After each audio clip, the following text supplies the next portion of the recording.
The following podcast is a W2M Network original production. Visit W2Mnet.com for all of our other great podcasts, plus news, reviews, articles, and opinions from the worlds of wrestling, video games, football, and entertainment. What time is it?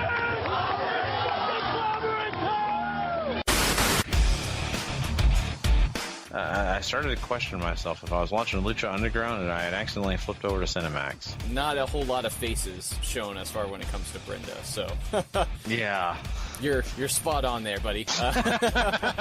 This is the house that AJ Styles built. Like Nakamura, he's just such a great star. It doesn't matter what you do with him, people are going to cheer for him. Did you feel the gloriousness? Did you feel it? Bobby Roode did his job. This is insane how great they are. Well, I think the authors of pain are young prodigies. That's how good we are representing Bullet Club. This is what we do. Super Kid Pate! Japan! Whoa! I just won a battle royal, man. I hadn't been in one of those in forever, but I just won a battle royal in the WWE. Next week, I get to wrestle The Miz for the Intercontinental Championship. So once again, I might be that champion, and it might be as soon as next week. Oh. Congratulations, man. Thank you. If I couldn't win that match, I would absolutely want you to win. What I want you to do is focus, and next week, when you get The Miz in the ring for the Intercontinental title, make his Intercontinental title reign obsolete!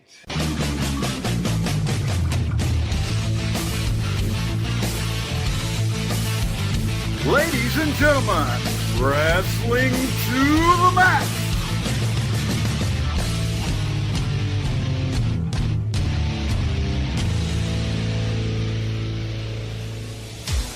And your hosts, Gary Vaughan, Sean Garmer, and Paul Leazar.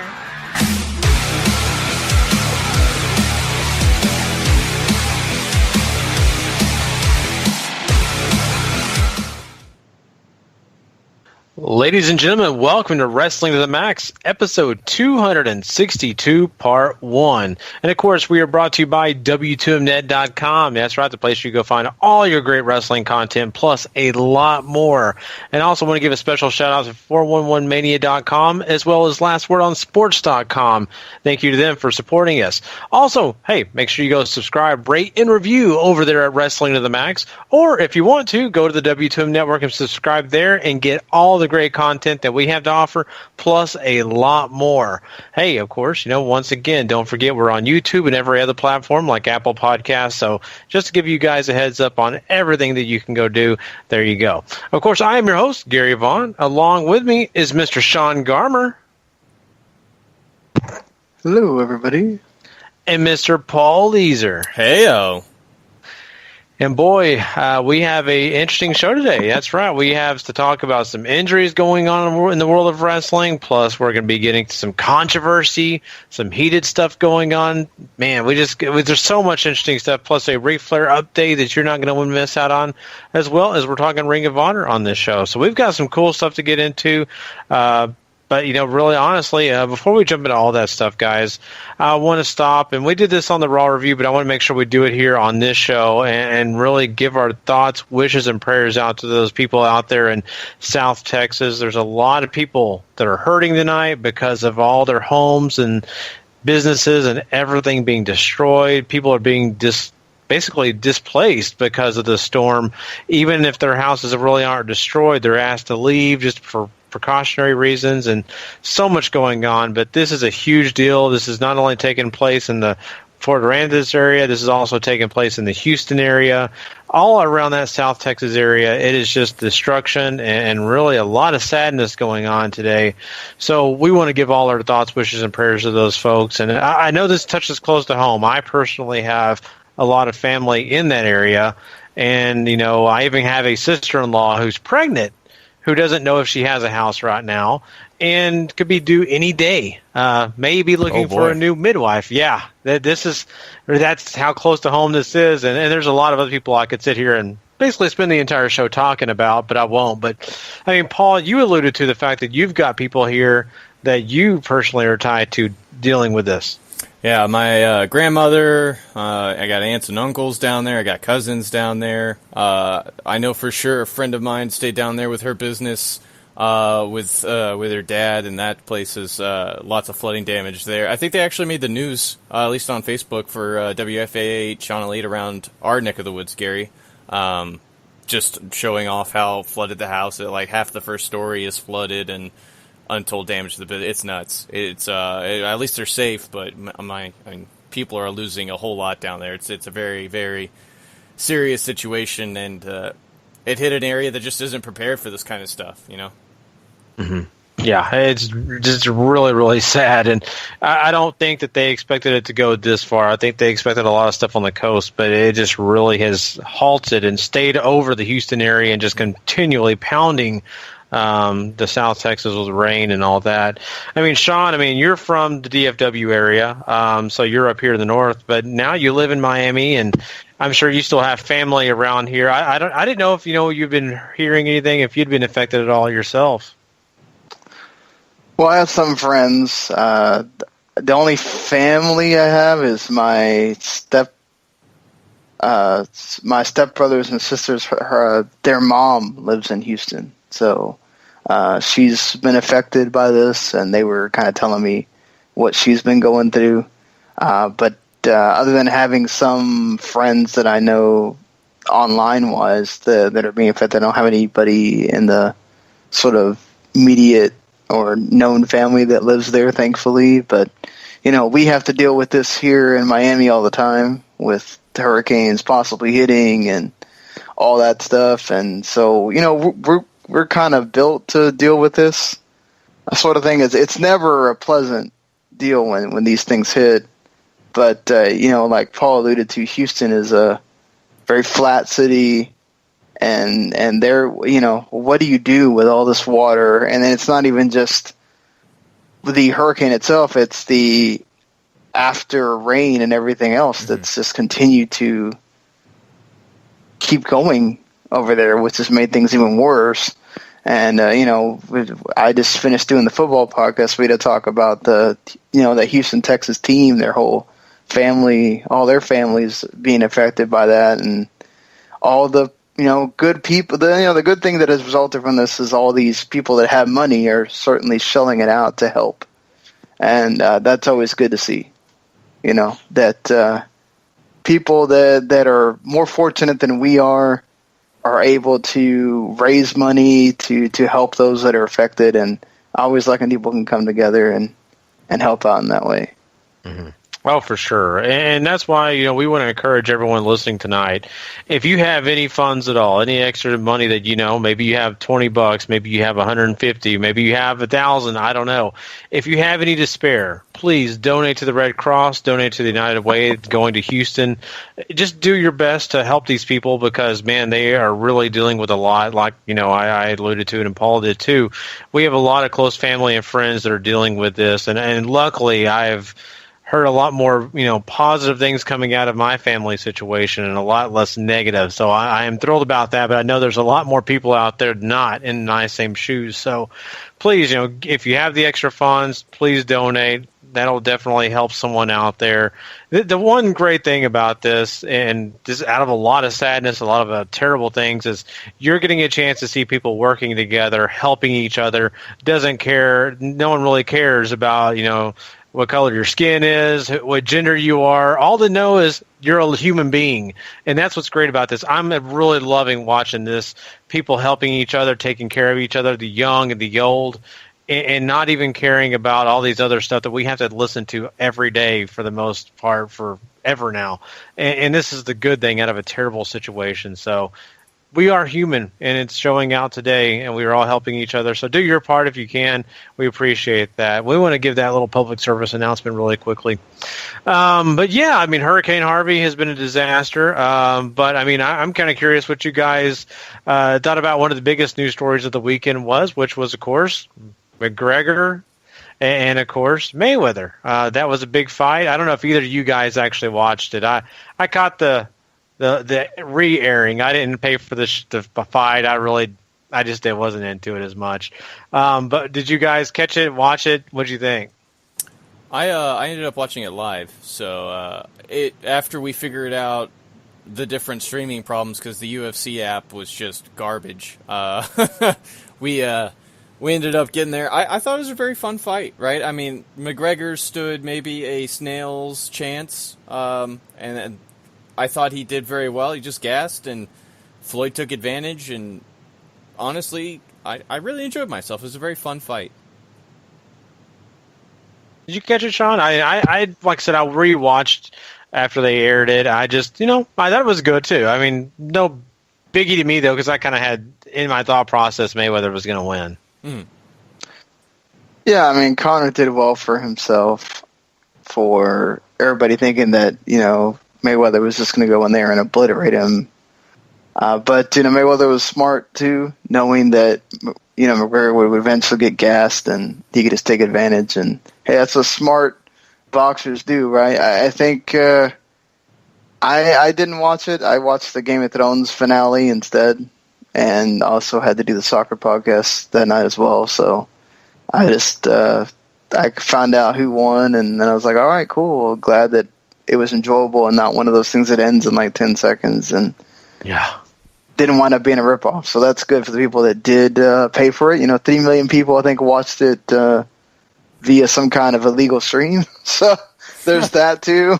But hey, they had to expect that. At charging $100 for something, there's going to be a lot of people that are not going to pay that. It's really expensive, and even if you did pay for it, good on you. I'm just glad that it was entertaining, and it went 10 rounds, and it was not one of those situations where you're like, oh, God, okay. Well, that kind of sucked. So yeah. I'm right there with you because I was kind of concerned about that. I really was. I was thinking maybe round 2, round 3, KO, it's done. And it wasn't that way, so that made me happy. Really quickly, this isn't the MMA podcast, but everybody's wondering how McGregor recovers from this. What goes from here, Paul? In the post-fight stuff, he said he's still going to do MMA. He's still going to keep going with UFC and all that. Realistically, he probably doesn't need to. Both guys made $100,000 or no, sorry, $100 million just for walking into the building and into the ring. So, who really needs to fight anymore after that? But he's got technically one. I guess he had to strip the other one, but he's got a championship still to defend. He's still going to be the biggest draw that MMA has right now, too. So, honestly, I don't think this really hurt McGregor at all. If anything, he just got to make a lot of money and possibly find another avenue for him to keep making money if he wants to. Mm-hmm. Yeah, I agree. I do want to say that if you want to hear people that watch this stuff more than we do break it down, there is an MMA to the Max podcast that you can subscribe to, which Robert Taylor and his cousin Joe Hudson do a great job discussing the fight and everything else. So, yeah, hey, you people definitely liked it. Has over 2,000 views on YouTube right now. So you guys enjoyed what they had to say. So if you haven't listened to it, you should. Yeah, for sure. We appreciate, those guys over there at the MMA to the Max. They do a great job. And, like Sean said, go ahead and go subscribe, make sure you're a part of that.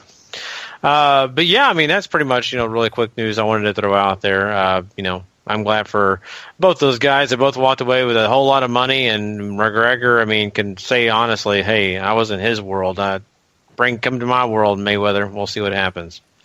But yeah, let's go ahead and move on, guys. I know we had a kind of a big opening here, but several things going on this weekend that had to be announced and talked about a little bit here. We appreciate, some of the good news that we have coming out of the, all the craziness. Let's go ahead and jump into some quick hits, though. Let's go ahead and do it now.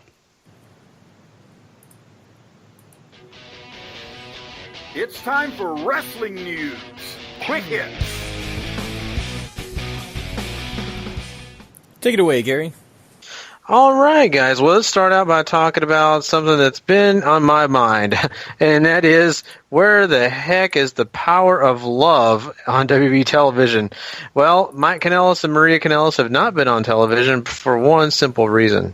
Mike Kanellis has been dealing with a prescription drug problem and wanted to get some help and has sought that help by going and joining Rehab. And so he's been doing that, which has kind of caused him to be off TV for a little while now. This addiction, of course, is something that we know has been, by many people deemed, something he's overcoming. He's almost out of the thought process of being severe because of the fact he's already been doing that for about 2 months now, being clean. So it's not like the guy is going into this fresh. He's getting into this process. He's really working through it, and at least he's got that to hang his hat on. 2 months clean, going into rehab is pretty positive. Let's hope he overcomes all this. But I didn't see this coming, Sean. I mean, I didn't know that this was even a deal. I mean, I honestly had no idea Mike even had an issue.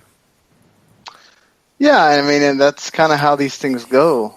A lot of times you don't know that those people have an issue unless you're like Maria and you see him closely every day as someone that has been through that. I'm no longer with this person, but I had to physically watch someone go through this several times, and it's like Maria said, it's a very painful process. It's something. It's not only a thing on them; it's a thing on the person that loves you the most, and having to watch that every day, having to physically look at their pain, and you wish you could take their place, but you can't.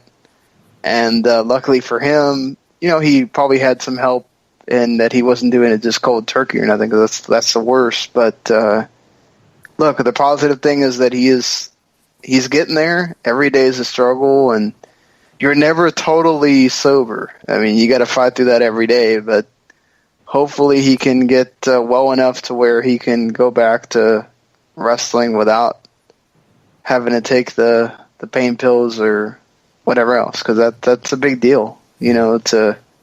You're going through that pain every day, and I think a lot of people, and you see it now more than ever. Like I chose not to take, because of what I've seen myself, I chose not to take any pain pills when I just went through my surgery. I can't imagine what he has to go through with his pain every single day, hitting something that hurts. And having to do that for 10, 20 minutes at a time, every single night, for however many years he's been doing this, it's crazy. Yeah, Gary said you didn't know he had a problem. Neither did Maria. So if that tells you how good he was at hiding a problem. And it's also been said that this is something that precluded his time in WWE. So Lord knows how long he's actually been addicted to all these prescription drugs that he's been on.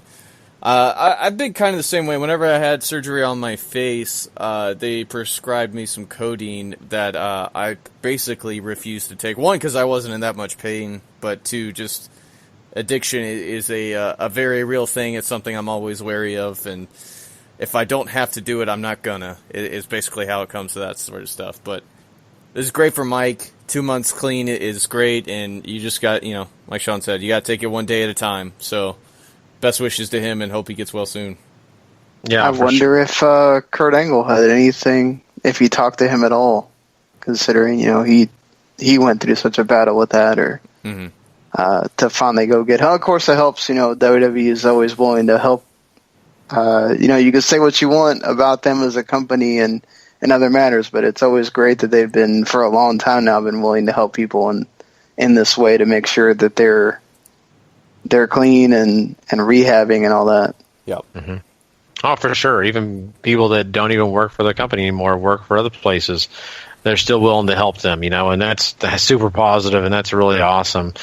You guys are talking about how much addiction is a very real thing, and it is something that, a lot of people deal with. And, whether it's drug abuse, whether it's abuse of something else, it's still very serious. And I think that, for him to realize that this is becoming a bigger and bigger problem, it's great that he's able to find it now where he can try to overcome it and really understand what this is all about.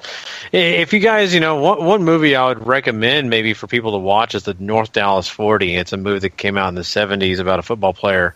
And it kind of showed his addiction and what he had to do to get his body ready to be an athlete and play football. and all the stuff he went through, and it's just amazing to see that. And I've also heard guys who've been in dressing rooms during halftime of a football game, and they basically have a bunch of pain pills out, and guys just scoop a bunch up and take them. Just what they do. It's part of their lives, and this is something that wrestlers have honestly made a part of their lives, taking medications, taking things to kind of get their body either numb to the pain or past it. That way they can make the next night. And so, yeah, I mean, it's really kind of a weird thing to consider that this guy is going to try to be a wrestler and overcome all this without taking medications. But then again, I mean, mind over body, right? So let's hope that Mike does well. Let's talk about, a situation that went down at Triplemania. That, of course, is we had Sexy Star and Rosemary in a match, and Sexy Star apparently put Rosemary in an armbar and separated her shoulder, dislocated it, and man, that's got to be painful. But what we're really getting out of this is people are starting to say a lot of negative things towards Sexy Star. Some people even believe that she purposely did this to Rosemary, possibly even tearing her tricep. So this is really scary to think that maybe Sexy Star would do this on purpose. But that's all just hearsay. That's all rumor. But what we do know is really what's going down is Sexy Star has been confrontational and has had a lot of heat going on backstage at different wrestling shows. And a lot of the wrestlers are going out there and really letting it be known on social media and different platforms. And this is kind of odd because, when I first was introduced to Sexy Star, I thought, okay, she's doing, her thing, and she seems to be really respectable. But now we're getting all this news that's really negative, Paul, and I'm really curious what this is all about.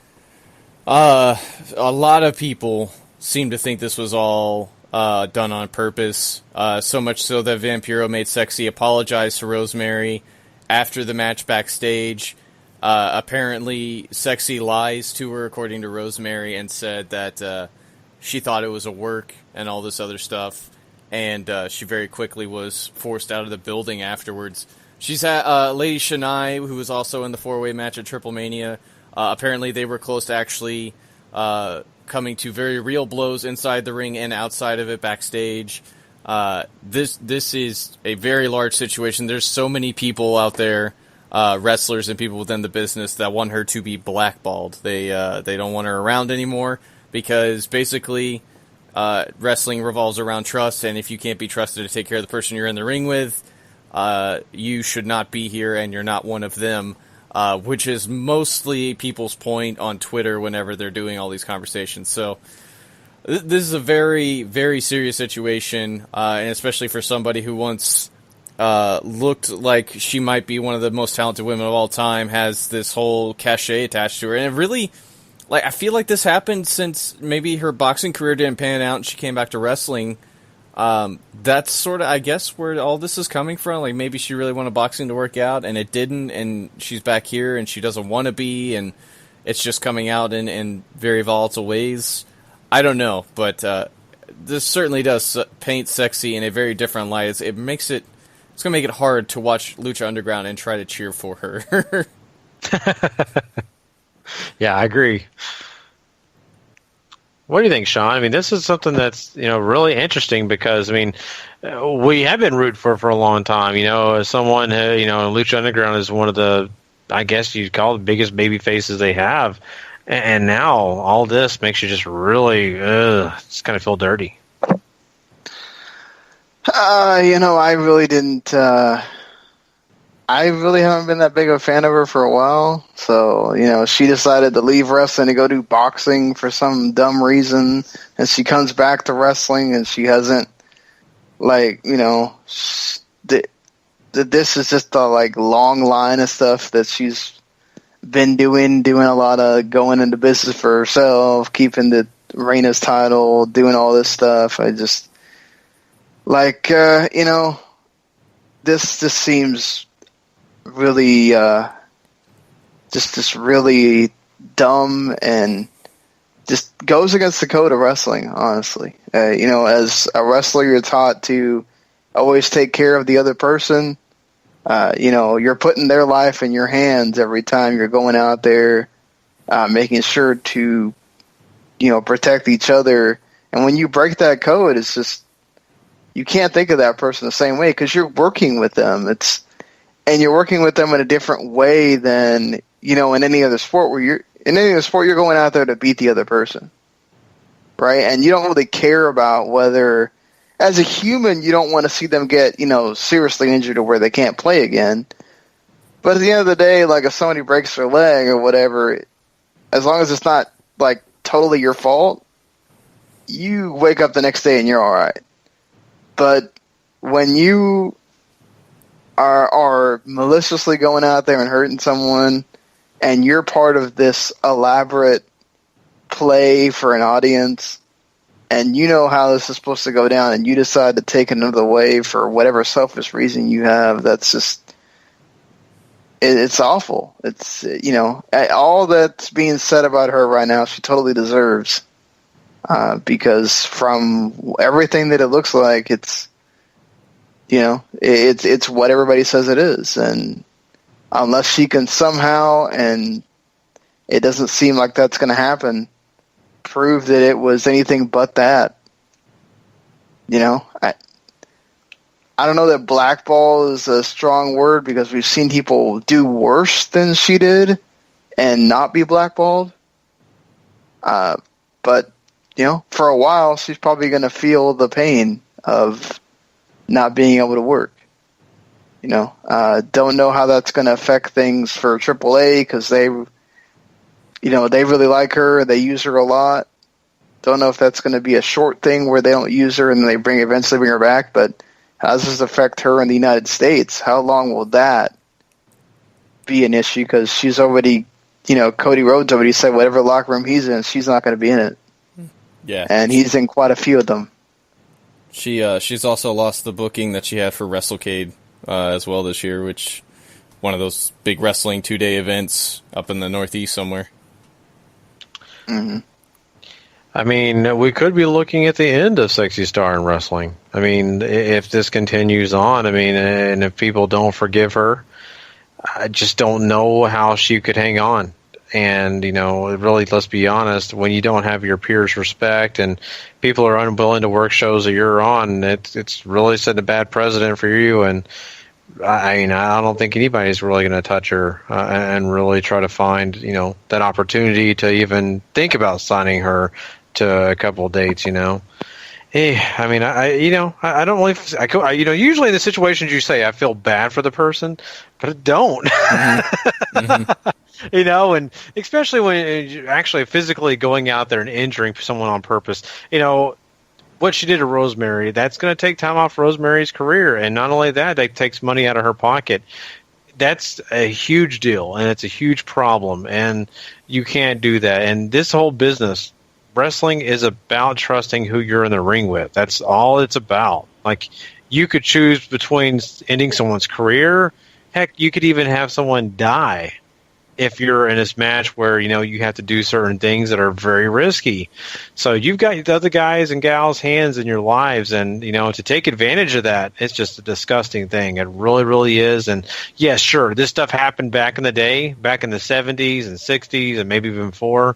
Heck, even maybe in the 80s. But it's become known that you don't do that, and really, let's be honest, if you are doing it, for sure nowadays you're going to get cut, blackballed. No one's going to touch you. So, well, we'll follow the story. If anything else comes out of this, we'll definitely let everybody know. But right now, as we know it, Sexy Star, future's looking bleak. Let's talk about someone who has a future that we hope is not bleak. That's Xavier Woods. We love Xavier Woods, and we hope that he gets to wrestle plenty. But right now, it looks like he may be on the shelf for a minute. It looks like he got injured at a SmackDown Live show on Monday, and he hurt his knee, and no really discussions on really what exactly it is, but we do know that he got injured on that show, which is kind of a problem because those tag belts are with New Day. Yeah, sure, they still have two other guys that can defend him, but, Xavier Woods is an important piece of that puzzle for New Day. So, Sean, that is kind of suck. I like watching Xavier Woods in that. The tag titles are on the Usos now, Gary. Oh, I'm sorry. SmackDown. But. I don't know what I'm doing. In my head, they still have the tag titles. Gary is having a brain fart. It's okay. It's later at night, and I just got through watching Preacher, and I'm still working that through my head right now, guys. So, lots of crazy stuff happens on Preacher. It makes you think twice, you know. You're telling me, but yeah, okay. So this was, but still, Xavier Woods not being there, just in general, sucks. Yeah. Good. Yeah, it does suck. I mean, Xavier Woods is kind of the, I guess you could call it like the lifeblood of that team. So, not really getting to, if this affects him where he's going to be down and out for a while, it's not good. But, I'm sure we'll still see him on the up, down, downs and that kind of thing. So, just sucks that, it always sucks to hear about injuries. Yeah, it supposedly happened near the during the match while he was in there. He screamed out in pain. He couldn't put weight on it, and the referee immediately threw up the X, and they phoned the match home after that very quickly. So, I don't know if we're looking at a similar injury to what happened to Big Cass or what. We don't know exactly how he injured it, but it doesn't sound good for sure. So. I don't know what's going to happen to New Day with Xavier gone. Obviously the in-ring part will be fine for Mr. Big E and Mr. Kofi Kingston, but Xavier, he does a lot of the mouthpiecing work for him, and that's, I think, a very integral part of the New Day is what Xavier brings to the table. So this could be something that maybe ends the tag team a little too soon, I guess, depending on how severe the injury is. Yeah. Oh man. Hopefully it's not that severe because these torn ACLs have just been taking everybody right now. Yep. Yeah. Heck, I'm afraid to get up and go to the refrigerator a lot of times. So. Watch Gary just writhing in pain. Oh, my knee. I'm sorry. It would be funny. I would hope someone would catch it on video. Well, that's no joke. You won't be working for a long while. No, they'll just tape me to my desk. That's what they'll do. That's what I've always been told by my coworkers. Well, you can get us hurt as much as you want to, but we're going to tape you right there. Honestly, that sucks if that is the case. I'm really hoping not, right? I'm really hoping that Xavier Woods just had some kind of contusion of some sort on the knee, and it's nothing like an ACL tear or anything like that. There's too much of that going around. I want to say this, and this is two reasons why I'm going to defend myself why I screwed up and said New Day has the titles. One, because SummerSlam didn't happen because it wasn't memorable. And then two, to be honest with you, we really have not talked about this a ton on this show. I think we were supposed to, and I don't think we really got into it. And if we did, I'm sorry. I guess I slept since then.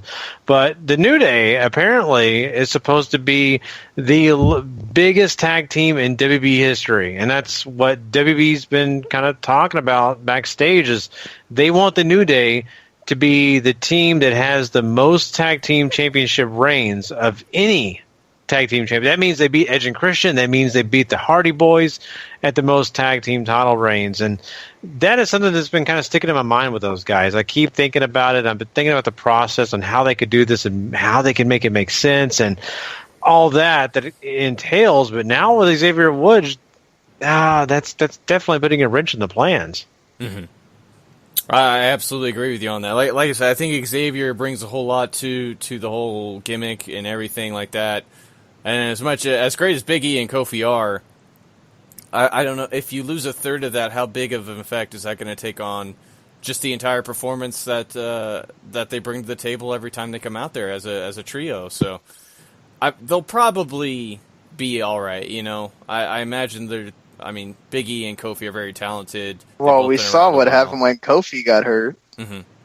That kind of took them out of action for a while. And it's not like Xavier's not a capable wrestler. Look, he's not as great as Kofi, but he can still go out there and do his thing. So, we've already seen them set the precedent before of kind of going away when one of them's been out. So would they do the same, especially because, like we've said now, that Xavier's that guy that does a lot of the talking after Big E. And, without that, it's not the same. And I wonder if they feel like, well, people won't think it's the same, and they may decide to put him on the shelf for a bit, which sucks. But that's the unfortunate case of injuries with any tag team most of the time. You don't see the other guy until he's doing better. As we've seen with Mojo Rawley, as we've seen also with, the Revival, right?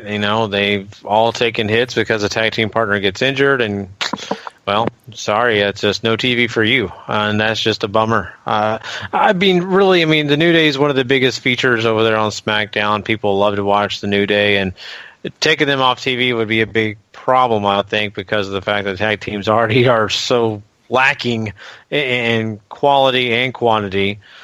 It's just really honestly a huge shame. But I'm really curious what you guys think about that whole thought process WB has. They want this tag team to be historic. Do you think that that's appropriate? Do you think the New Day deserves to be maybe considered above Edge and Christian, the Hardys?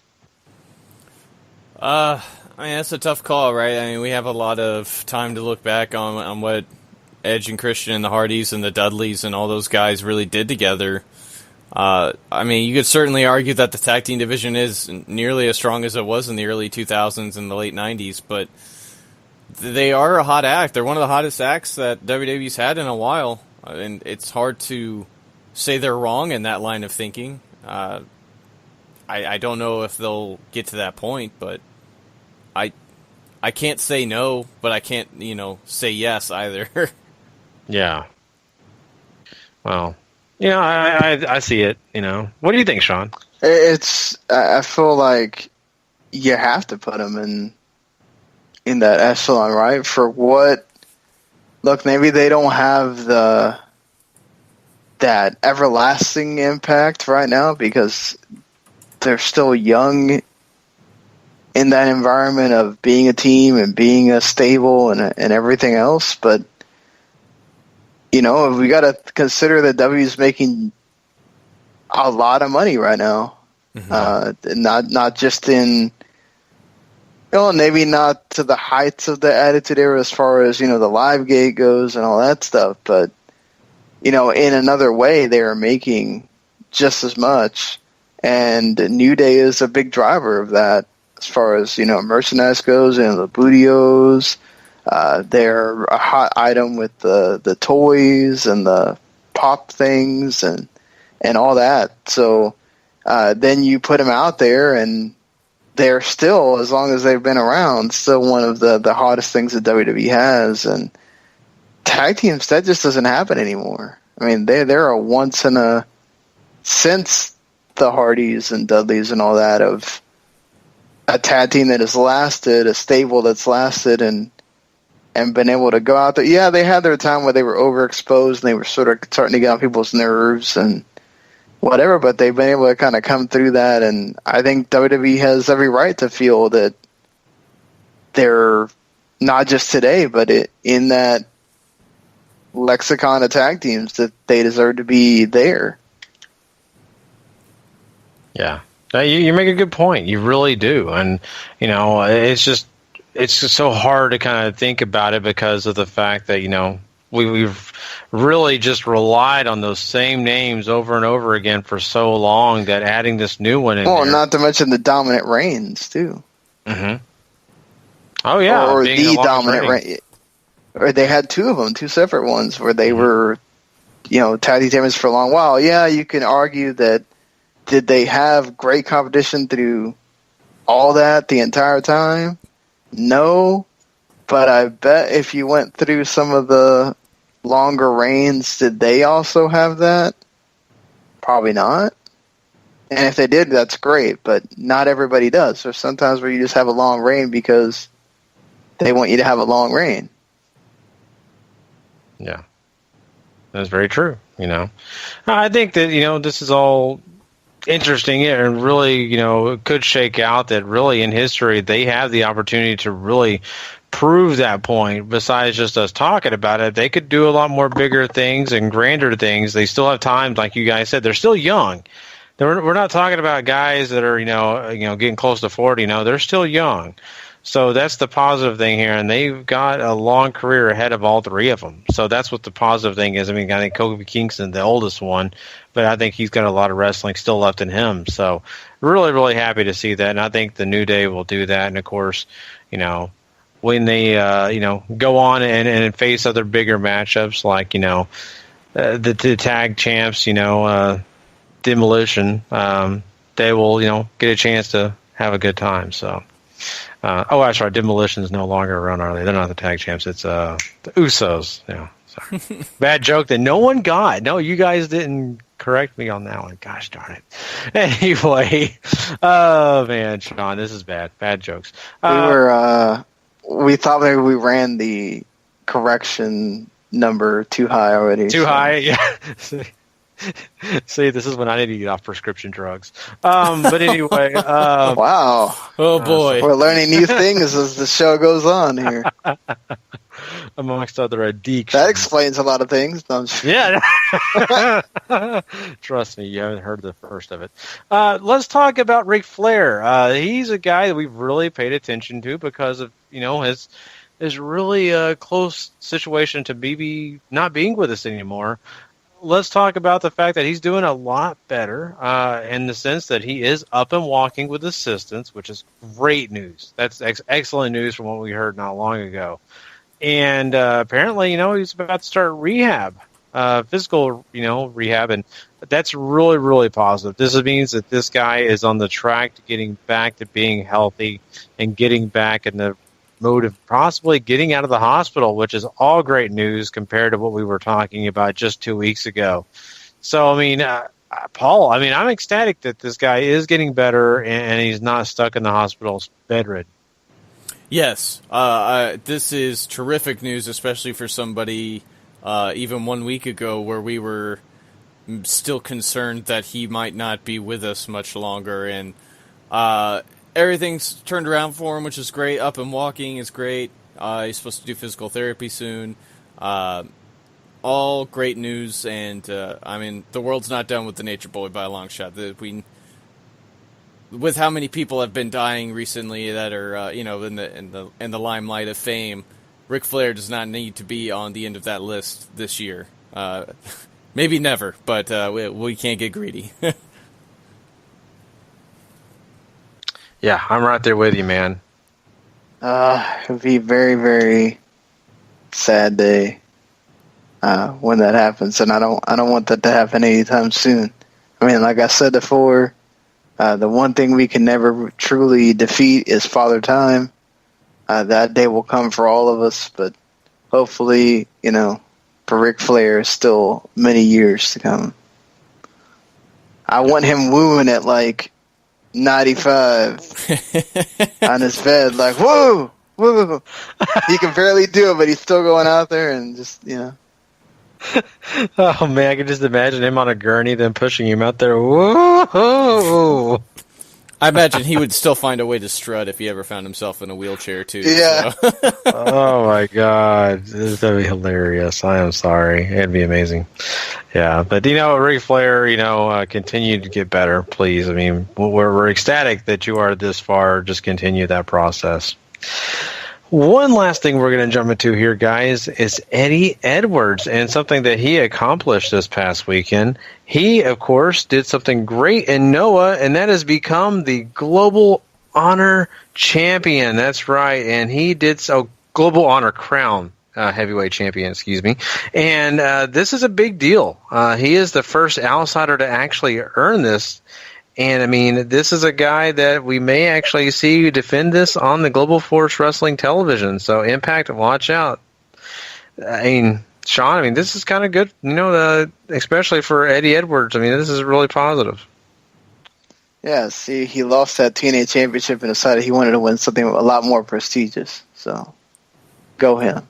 Like this is an awesome moment. I think to be the first Gaijin that wins anything, especially in many of these companies that have such a long history like they do in Japan, is just really awesome. And, who knows how long he gets to keep it, but that's still an awesome moment for Eddie Edwards that he gets to tell his kids and grandkids about, I guess. Yeah, this is really cool for Eddie. He's somebody who has absolutely earned this. He's been through the Ringer and Noah. He was he got to go over there while he was with Ring of Honor, while they had their relationship, and really it feels like somebody who fits the role.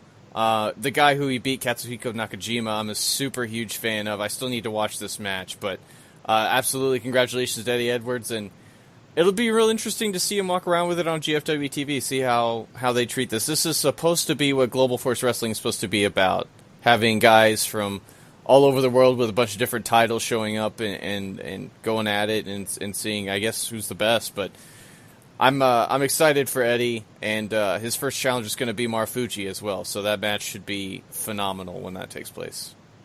Oh, that's going to be awesome. Yeah. Really looking forward to that one. That is going to be cool. And once again, congratulations to Eddie Edwards on that big opportunity. It's really, really awesome. But yeah, that pretty much wraps up our quick hits for this episode. Of course, we'll have big news probably coming to you Thursday night. Of course, Friday morning on the download on the next part 2 episode. But we still have to talk some Ring of Honor here. And before we do that, I just wanted to throw a shout out to everyone and let them know that we are going to have some Mae Young Classic content coming your way. That's right. Paul, Harry Broadhurst, and Patrick Ketza, of course, are going to be doing the Mae Young Classic review show, which will be debuting, of course, Wednesday morning on the download. They'll be recording it actually Tuesday night. So when you wake up Wednesday morning, you will have it available. So make sure you catch up on all that. Watch all 4 episodes that just came out today, and make sure that you check those guys out and listen to what they have to say. I'm super excited about it. I really, really am. I'm just now getting started with it myself. I know Paul just finished it up this evening, and I know Sean, you'll be watching it too. So we'll be checking it out, but these guys are going to give you a full realm of information of everything that took place, and of course maybe some inside information on some of these ladies that have been taking place in each of these matches. So you don't want to miss that. I just want to let everybody know that before we move on. So all right, let's jump into it. Let's go ahead and talk some Ring of Honor.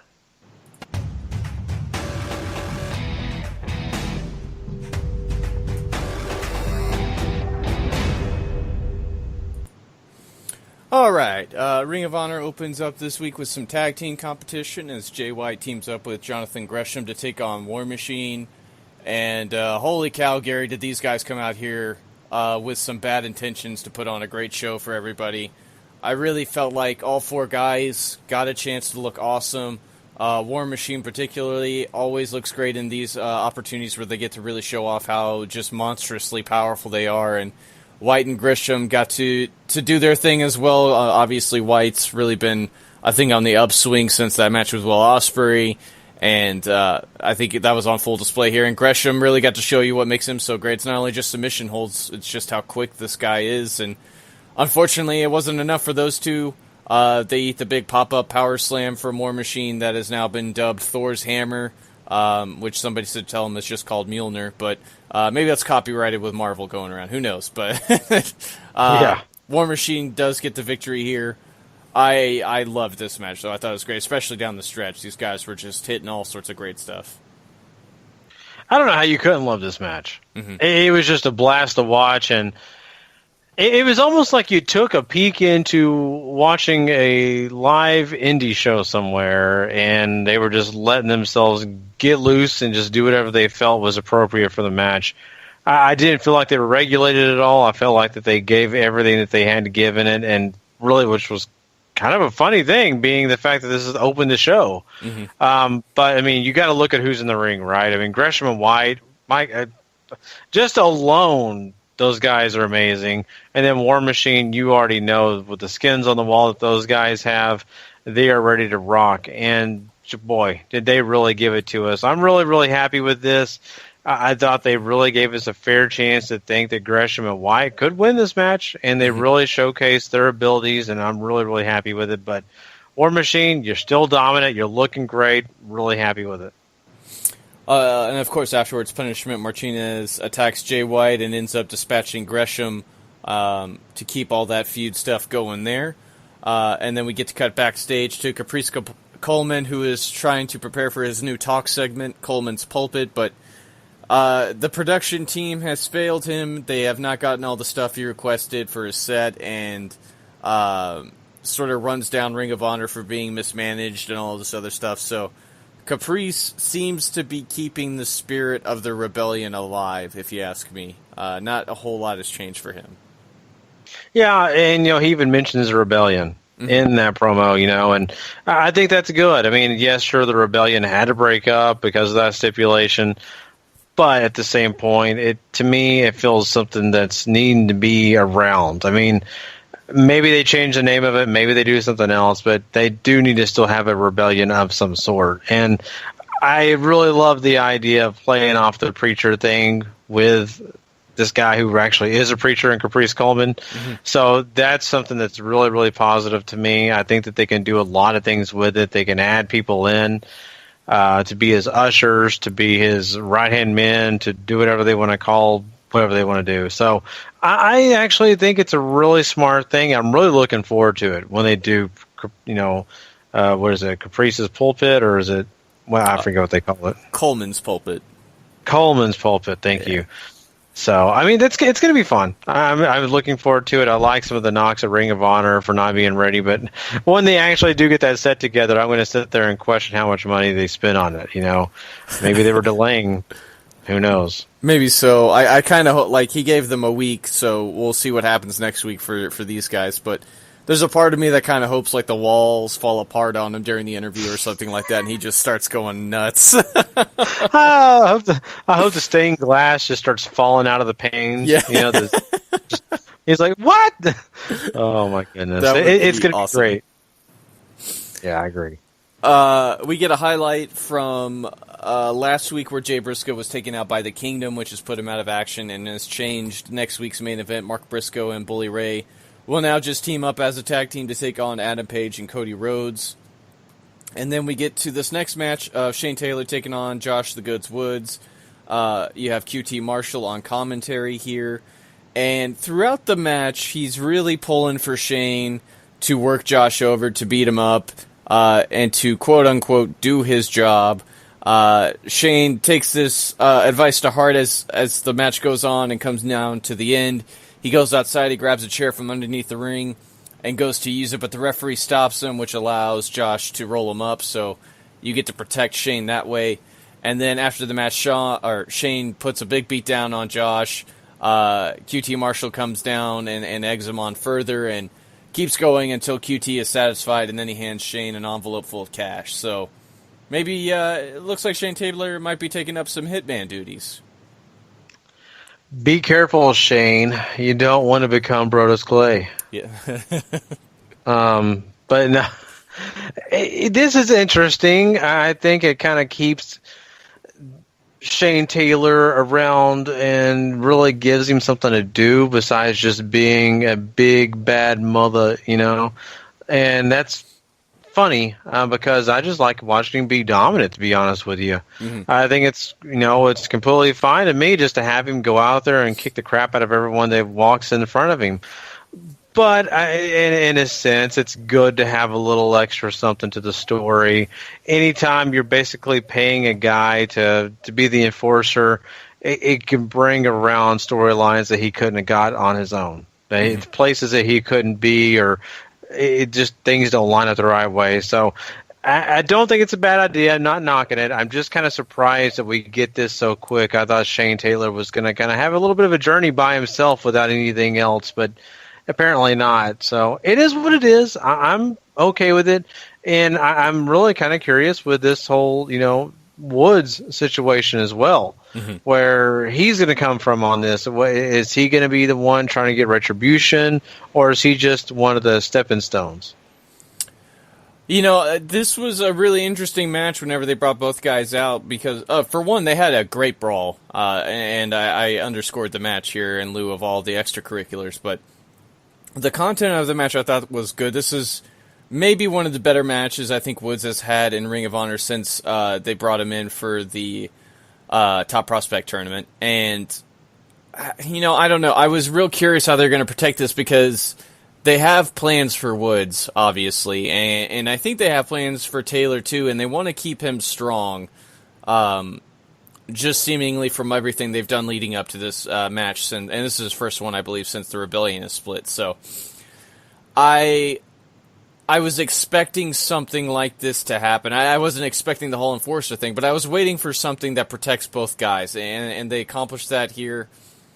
I don't know how interested I am in maybe Woods feuding with QT Marshall, because I really don't have a great clue of who Marshall is yet, but I like Shane Taylor, and I'm still on the fence about Woods, because he still feels like a sort of dime store version of Matt Riddle. No offense, the guy, I think, the guy is obviously wrestling and working very hard. It's just, I think Ring of Honor has higher aspirations for where his talent level is at currently, and I don't know.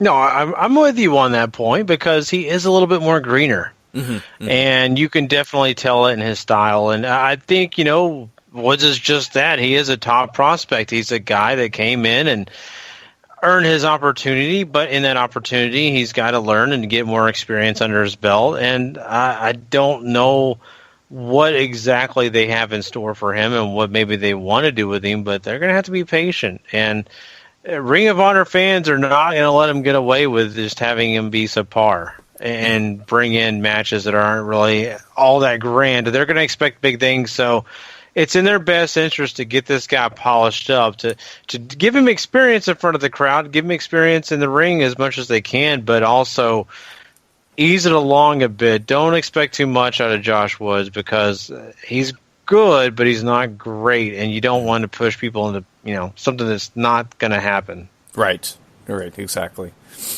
We get a couple string of promos here, so I'll go through them very quickly. First up, the Young Bucks talk about their match with the Motor City Machine Guns tonight as they defend the ROH World Tag Team titles in the main event.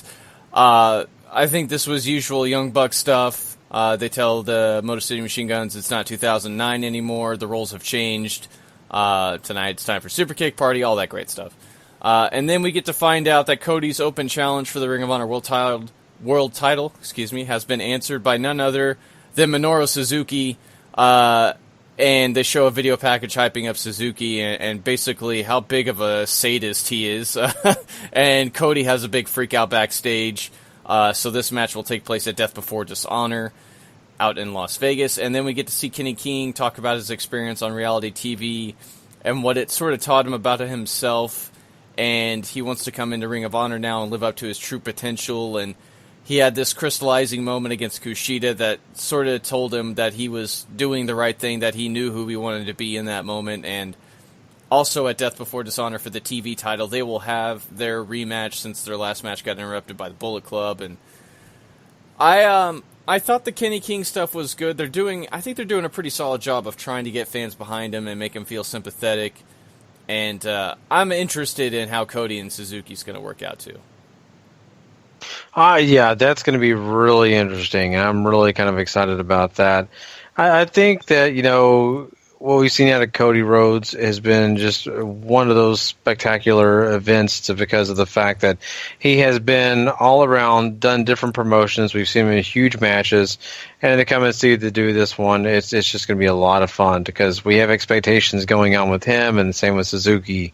So that'll be, I think, spectacular.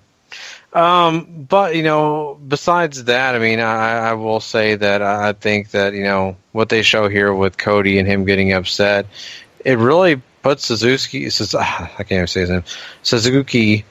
a really bright light because, Cody's supposed to be this guy, doesn't care who he's facing, what it's all about, but his little freak out there makes you feel really happy, for Suzuki because you really think this guy is going to be something. And so really happy with that. And the other thing I was wanting to touch on, you just talked about it, I'm already blanking. I keep thinking about Cody Rhodes. Kenny King's promo. Kenny King. Yes, Kenny King. The way Cody Rhodes acted, when he found out about Suzuki is the way I acted when I found that Kenny King did not get the rose. So, yeah. But, I mean, I'm kind of glad they kind of touched on that whole thing, the reality TV, and this is a really interesting perspective from really going from Kenny King's this jerk, he's a bad heel, to, man, let's get in touch, let's understand him, let's find out what he's all about, let's get behind this baby face. And so it's kind of funny, but you know what? I'm kind of a Kenny King fan. I kind of like the guy. He's got charisma. I think he's pretty darn good in the ring. And so I'm happy. I'm happy with this little bit of a introspective on who he is, what he's about. And I want to see good things come from him. And I think they will. I hope they give him those opportunities. Yeah, I agree with you. I enjoy Kenny's work. I really think he can be something for Ring of Honor. And this feels like a good step of getting behind him, so I'm all down for this.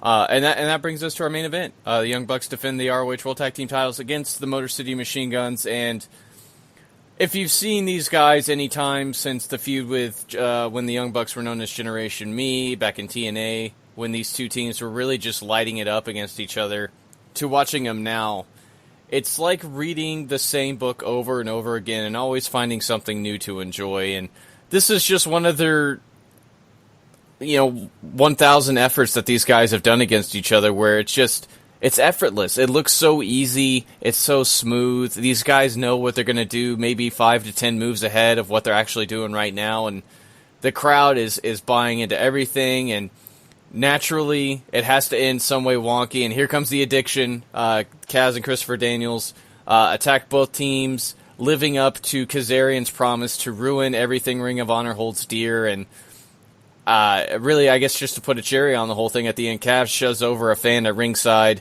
who's very clearly a plant. But I thought the match was great. I'm okay with the angle. We might be revisiting their ladder war, but I'm okay with this. I think this worked out really well, and the Young Bucks and really the Bullet Club in general and the Machine Guns are sort of, I think, synonymous with what a lot of fans think of when it comes to Ring of Honor, and this makes for a fine picture. It really does, and this main event was something that I think we all were expecting big things from, and it ended up being that way because of the fact that, the Young Bucks and just everything that they have to bring to the table, and then you get, of course, the Motor Machine Guns, them as well. And it's everything you said it was. It's just, well, let's be honest, great match after great match after great match, and they just continually do it, making it look effortless. But when you have Kaz and Daniels ruining that for the fans, it brings something else to the table. So that's what makes me happy. I was bummed out the match didn't get finished, but they'll do it again down the line. Well, what's kind of good here is the fact that we did have something that's kind of changing things up here, and Kazarian and everything that he's doing with Daniels and just really helping him kind of prove a point to people you got to respect me, you should treat me better, all that kind of stuff. I'm really happy with it. I really, really am. And even though there was a plant that they pushed over, supposed to be just regular fan, to me, it's a good step, and just showing that, hey, Kaz and Daniels just do not care about anyone else but themselves. Mm-hmm. And they're going to ruin your time and your big matches just to prove that point. And I like that. I like bullying the crowd. I like bullying the TV, crowd. Mm-hmm. I think it just makes sense, right? I think, a lot of people say that they're going to ruin, wrestling fans' time during a show, but they usually kind of halfway do it. I think Kaz and Daniels could actually really do it, and that kind of gets me excited. I agree with you. I'm super invested in what the Addiction is doing right now, just because there's so much more interesting as heels, if you ask me. And them having all the right reasons to do this as far as what the crowd or what they perceive the crowd did do, and basically turning on them for basically not being the flavor of the month anymore is a very real storyline that I feel like happens all too often on the independent circuit, and it's going to be a real treat to see what they can pull off here. Exactly. I'm really looking forward to it, and there's big things coming our way with that. So we'll have to keep posted. But I want to see new ways, Addiction of bullying people. I've got to see it. Heck, get one of your kids to put them out of the audience and slap the heck out of them. So. That'd be great. I just saw her. What did he create? Just see, oh my God, he just not slapped that 11-year-old. Yeah, he did. He sure did. Oh, boy. So, yeah, that's Ring of Honor, though, right? And that sure is. That's it. But yeah, there you go, guys. And that, of course, will conclude our show. We appreciate you for checking us out and joining us tonight. I know, trust me, plenty of blurbs and flubs on my side of the table because I guess, one of those episodes where Gary once again screws up here and there. But hey, I'm glad to be at least doing it and having a great time. This has been a fun episode. Monday shows are a little bit shorter than our Thursday shows, but they're still a blast to listen to. Lots of great news coming out and just a good time ahead overall. I love hanging out with Paul and Sean when we get to. But yeah, just hey, make sure you guys know W2Mnet.com. Once again, go rate, subscribe, and review over at Wrestling to the Max. And of course, the W2M Network. If you want everything over there at the W2Mnet.com family. Plus, go ahead and make sure you check out our YouTube channel, and all that is included with that. Want to give a special thank you to 411mania.com and lastwordonsports.com for all their support. And that is all for us tonight. Yeah, that's right. But we are done tonight. So, okay, well, guys, we are going to say adieu, and until next time, if you're not living life to the max, not living life at all. You know it. Please.